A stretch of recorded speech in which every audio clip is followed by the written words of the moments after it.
उस समय का देश का वातावरण ऐसा था और गांधी जी देश के सबसे महत्वपूर्ण व्यक्ति थे। और 13 दिन पहले बम फेंकने की घटना हुई है, कितनी सिक्योरिटी थी? नाथूराम गोडसे पहला आतंकवादी था। 16 अगस्त 1946 को शाहिद हुसैन सोहरावर्दी ने हजारों हिंदुओं को मरवाया। वो क्या था? वो सेक्युलर था। नाथूराम गोडसे ने अपने स्टेटमेंट में कहा है कि उसने 2 गोलियां चलाई, पुलिस ने कहा 3 गोलियां लगी। ये तय क्यों नहीं किया गया कि कितनी गोली लगी? आतंकवादी का मजहब नहीं होता, आतंकवाद का मजहब नहीं होता। मैं नाथूराम गोडसे हिंदूवादी था, आरएसएस का था, महाराष्ट्र का था, ब्राह्मण था, ब्राह्मण में भी चित्त पावन ब्राह्मण था। गजब है साथी। महात्मा गांधी की हत्या इतना गंभीर, दुखद और दर्दनाक इंसिडेंट था, पोस्टमार्टम क्यों नहीं हुआ? जय श्री राम। नमस्कार दोस्तों, कैसे हैं आप सब लोग? किसी फिल्म में डायलॉग सुना था कि चीते की चाल, बाज की नजर और सुधांशु भाई के ज्ञान पर संदेह नहीं करते। ज्ञान भी ऐसा जो तथ्यों के साथ प्रकट होता है और साथ ही साथ में कई लोगों की आंखें तुरंत खोल देता है। ऐसा ही ज्ञान आज के इंटरव्यू में सुधांशु जी देने वाले हैं, जहां सुधांशु जी ने नाथूराम गोडसे और गांधी जी की कंट्रोवर्सी को और या तो हवा दे दी है या पूरी तरह से बंद कर दी है। ये निर्णय आप करने वाले हो। तो और समय न लेते हुए सीधे वीडियो प्रारंभ करते हैं। लाइक सब्सक्राइब सब कर दो, एंजॉय करो। जय जय श्री राम। गोडसे पर सुधांशु जी आज अपनी पार्टी का और संघ का स्टैंड क्लियर करके जाइएगा। नाथूराम गोडसे के बारे में कांग्रेस कहती है देश का पहला आतंकवादी था। आपका स्टैंड नाथूराम गोडसे पर क्या है? बहुत सारे आपके नेता नाथूराम गोडसे मुर्दाबाद कहने से भी पीछे हट जाते हैं। बिल्कुल। 30 जनवरी 1948 को महात्मा गांधी की हत्या हुई। नाथूराम गोडसे पहला आतंकवादी था। 16 अगस्त 1946 को शाहिद हुसैन सोहरावर्दी ने हजारों हिंदुओं को मरवाया। वो क्या था? वो सेक्युलर था। देखिए, आतंकवादी का मजहब नहीं होता, आतंकवाद का मजहब नहीं होता। मैं नाथूराम गोडसे हिंदूवादी था, आरएसएस का था, महाराष्ट्र का था, ब्राह्मण था, ब्राह्मण में भी चित्त पावन ब्राह्मण था। गजब है साथी। कैसी मजहब नहीं होता, जाति गोत्र सब कास्ट सब होता है। आर यू कॉमेडी में? आपका स्टैंड क्या है? मगर मैं स्टैंड बताता हूं। वो बहुत गंभीर बात है जो बात कही गई है। महात्मा गांधी की हत्या से 13 दिन पहले उन पर बम फेंका गया था। मुख्य आरोपी मदन लाल पाहवा थे, वो गिरफ्तार हुए। ठीक, कितनी सिक्योरिटी दी गई थी उसके बाद? उस समय का देश का वातावरण ऐसा था और गांधी जी देश के सबसे महत्वपूर्ण व्यक्ति थे। और 13 दिन पहले बम फेंकने की घटना हुई है, कितनी सिक्योरिटी थी? अब आइए साहब, क्या कहना चाह रहे हैं आप? अब जो मैं कहना चाह रहा हूं, गांधी जी की हत्या का सबसे बड़ा लाभार्थी कौन था? सबसे बड़ा लाभार्थी। अब मैं दूसरा उदाहरण, बहुत बड़ी बात कह रहे हैं सुधांशु जी। अब मैं जो कह रहा हूं सुनिए, और ये मैं हवा में नहीं कह रहा हूं। मोरारजी देसाई बॉम्बे प्रेसिडेंसी के गृह मंत्री थे। उन्होंने केंद्र सरकार को लेटर लिखा कि मदन लाल पाहवा को छोड़ने का निर्णय क्यों रहा। उसने अपने स्टेटमेंट में कहा कि नाथूराम गोडसे मेरा गुरु है। ये गांधी जी की हत्या से 13-14 दिन पहले की बात है। मगर सरकार उसको अरेस्ट क्यों नहीं कर रही है? अरे बाप रे, ये तो धोती खोल रहा है। ये बतौर home minister of Bombay presidency, यानी जिसमें आज का महाराष्ट्र और गुजरात दोनों आता था, वो गृह मंत्रालय को लिखा हुआ है। अच्छा, अब दूसरी बात आइए। नाथूराम गोडसे ने अपने स्टेटमेंट में कहा है कि उसने 2 गोलियां चलाई, पुलिस ने कहा 3 गोलियां लगी। ये तय क्यों नहीं किया गया कि कितनी गोली लगी? महात्मा गांधी की हत्या इतना गंभीर, दुखद और दर्दनाक इंसिडेंट था, पोस्टमार्टम क्यों नहीं हुआ कि वेरीफाई हो सके कि हुआ क्या?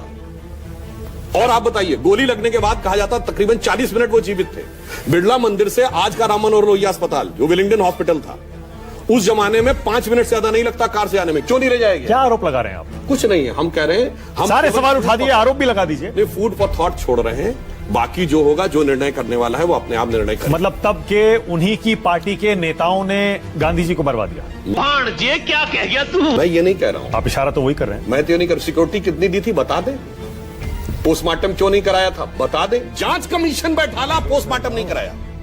सुनिए, आपने भारत के इतिहास का इकलौता उदाहरण देखा होगा, जांच कमीशन बैठा बगैर पोस्टमार्टम रिपोर्ट के। और वहां 2 पत्रकार भी थे साहब, एक द हिंदू का और एक न्यूयॉर्क टाइम्स का, जिन्होंने अपने बयान में लिखा 4 गोली चली। तो भाई साहब, अगर नाथूराम गोडसे कोर्ट में बयान देता है कि 2 गोली चली, पुलिस कहती है 3 गोली चली, तो तीसरी गोली थी किसकी? सुधांशु जी, आपने 84 दंगों की फाइल भी खुलवाई है, तो आप ये फाइल भी दोबारा खुलवा दीजिए ना, जांच करवाइए ना। सर 77 साल पुराने में क्या कितने लोग जीवित हैं आप बता दीजिए, जांच हो जाएगी। जांच कमीशन, कोसला कमीशन हो चुका है, कोसला कमीशन की रिपोर्ट पढ़ लीजिए। जिसमें कि ये बात पूरी तरीके से स्पष्ट है, आरएसएस से कोई कनेक्शन नहीं निकला। और मैं उससे बड़ी एक बात बताता हूं, लोगों को नहीं पता, दिल्ली में लाल किले में यह मुकदमा चला जिसमें वीर सावरकर तुरंत छूट गए। उसके बाद पंजाब हाई कोर्ट में मुकदमा गया, उसमें सरकार ने वीर सावरकर के खिलाफ क्यों नहीं दोबारा अभियोग दायर किया? क्यों? बिल्कुल वाहियात आधार के ऊपर तर्क बनाया गया था। और यह मैं प्रमाण के साथ बोल रहा हूं। एक व्यक्ति था, उसका नाम था दिगंबर बड़गे, जिसने वो सप्लाई की थी गन, और वो ऐसा माना जाता था कि वो गन के सप्लाई टाइप का आदमी था। उसके बयान के आधार पे ऊपर सावरकर जी को गिरफ्तार किया गया। और बयान उसका क्या था कि मैंने ये देखा कि वो सावरकर से मिलने गए और उन्होंने सावरकर के पैर छुए, नाथूराम गोडसे ने, और मराठी भाषा में वीर सावरकर ने उनसे कहा विजयी भव। अब बताइए कोई कोर्ट इसको एविडेंस मानेगा? सॉफ्ट कॉर्नर लगता है आपका नाथूराम गोडसे। एक बात बताओ कि तुम्हारा कोई पेज ढीला है का? नहीं, मैं तो सिर्फ फैक्ट सॉफ्ट कॉर्नर लगता है। नहीं, मैं तो सिर्फ एक फैक्ट रख रहा हूं, सिर्फ फैक्ट रख रहा हूं। गांधी जी के साथ जो कुछ हुआ और उसके बाद उसका जो लाभ उठाया गया, वो अपने आप में एक बहुत गंभीर चुनौती है इस देश के लिए। इसने देश की पूरी तकदीर बदल दी। इस तथ्यों की अनदेखी के लिए उस समय के प्रधानमंत्री जिम्मेदार माने जाएंगे या गृह मंत्री? इसके लिए गृह मंत्री और प्रधानमंत्री के बीच का पत्राचार सुन लीजिए, समझ में आ जाएगा। महात्मा गांधी जी की हत्या के बाद शायद 23 फरवरी या कुछ को एक लेटर लिखते हैं सरदार पटेल को, नेहरू जी, जिसमें वो कहते हैं कि भाई आरएसएस पे कार्रवाई क्यों नहीं की जा रही है, बहुत कड़ी कार्रवाई नहीं किया जाता है बहुधा। ठीक, उसके जवाब में ठीक अगले दिन जवाब देते हैं सरदार पटेल। उन्होंने कहा कि पूरी तरीके से हम गंभीरता से कार्रवाई कर रहे हैं, और अगर हम बगैर साक्ष्य के आधार पर पकड़ रहे हैं तो 90% लोग उसमें छूट जा रहे हैं, जिससे ये मैसेज जा रहा है कि हम अकारण लोगों को पकड़ रहे हैं। और सरदार पटेल ने लिखा है, अभी तक जो जानकारी आई है उसमें कोई व्यापक योजना नजर नहीं आ रही है। इसमें 8-10 लोगों का कुल इन्वॉल्वमेंट है, 10 लोगों का, जिसमें से 8 को हम गिरफ्तार कर चुके हैं। सरदार पटेल ने उसमें लिखा है अपने जवाब में। इसीलिए मैं कह रहा हूं इतिहास को ऐसा छुपाने का। ओके, रविंदर, अब रविंदर का सवाल। लेकिन हम लोग तो बात करें जो उनका मूल सिद्धांत था।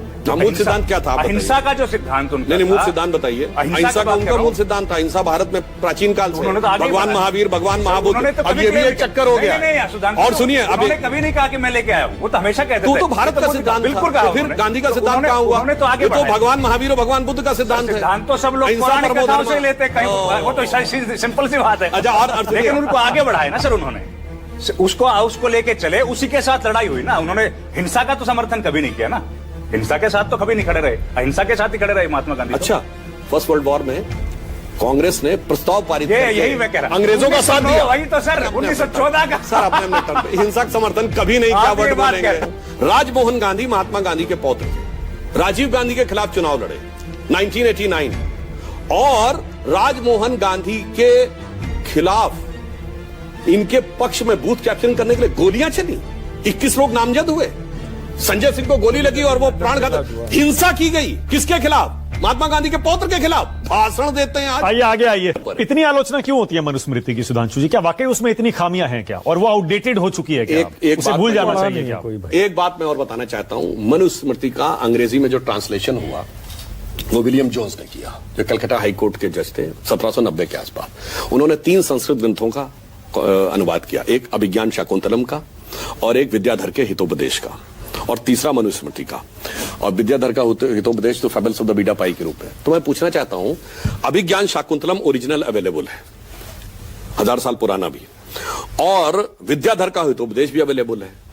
ये जिस मनुस्मृति से ट्रांसलेशन किया था किसने?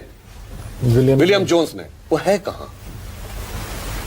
है? कोई दिखा तो दे ओरिजिनल स्क्रिप्ट। भाई रामचरितमानस की पुरानी स्क्रिप्ट अवेलेबल है, वेदों की ब्राह्मी में लिखी हुई स्क्रिप्ट अवेलेबल है। पॉइंट यह है कि वो गायब है किताब। ब्रिटिश टाइम से पहले की आप कोई दिखा दे तो समझ में आए, इसलिए मन में बहुत संदेह उत्पन्न होता है कि ये किस प्रकार से इन सारी चीजों। इसलिए मैं कह रहा हूं मनुस्मृति का ट्रांसलेशन जो किया था विलियम जोन्स ने, वो दिखा दे कहां से किया था। मतलब मनुस्मृति को बदनाम किया गया। वो किताब ओरिजिनली कहां है? वो ओरिजिनली किताब कहां है? आप तो पढ़ते लिखते रहते हैं, आपको पता होगा। इसीलिए मैं कह रहा हूं ना, बताइए ना, कहां है वो कहीं नहीं है, कहां है? कहीं अवेलेबल नहीं है। एक मिनट मुझे थोड़ा कंफ्यूजन हो रहा है। तो मनुस्मृति नाम की कोई चीज है ही नहीं ना, जो थी वो गायब है, जो थी वो गायब है। मनुस्मृति जैसे भविष्य पुराण गायब है, भविष्यवाणिका गायब है। इसीलिए मैं कहना चाहता हूं ब्रिटिश टाइम से पहले की दिखा, अच्छा आईने अकबरी तो है, शाहजहानामा है, बाबरनामा है, बाबरनामा है, तजुके बाबरी है, फतवते फिरोज शाही है, मतलब उसे गायब कर दिया गया। सुनिए, ये लो। कोई शक है? नहीं मिलॉर्ड, हमें कोई शक नहीं है। मैं तो गायब ये कर कह दिया रहा हूं, अरे मतलब आप खुद समझिए ना, मैं तो कह रहा हूं ना। और सुनिए, फाहियान की जो वेनसोंग आया था, सीयू की चाइनीज में लिखी हुई वो भी है, ट्रेवल्स ऑफ फाहिन 4th सेंचुरी की है। स्मृति है ही नहीं 1790 से पहले की, ब्रिटिश टाइम से पहले की। तू समझा ना? चल।